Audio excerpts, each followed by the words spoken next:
Ethan had always been a lover of old books.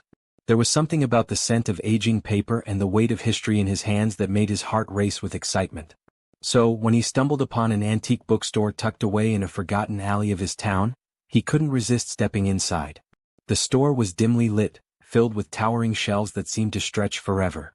A frail, elderly man with piercing eyes greeted him. "Looking for something special?" he asked with a knowing smile. Ethan hesitated before answering. "Something unique. Something rare." The old man nodded and led him to a dusty, locked cabinet. With trembling hands he unlocked it and pulled out a thick, leather-bound book with no title. The cover was black, the edges tattered, and an ominous symbol was embossed on the front. "This is what you seek," the old man whispered. Ethan felt an odd shiver crawl down his spine, but curiosity overpowered his caution. He bought the book and carried it home, eager to unveil its secrets. That night he sat in his dimly lit study, the book before him. As he turned the pages, he realized the words were handwritten in an ancient, indecipherable language. The ink looked disturbingly fresh, as if the words had been written only moments ago. He ran his fingers over the script, and suddenly, a searing pain shot through his hand. Blood dripped onto the page. The words rearranged themselves before his eyes. "You have opened the gate." A cold wind howled through the room, though the windows were shut tight. The lights flickered, and a shadow moved across the corner of his vision. His heartbeat pounded in his ears as he turned, but there was nothing there. Then a whisper filled the air, a voice that was not his own. "Read more?" it urged.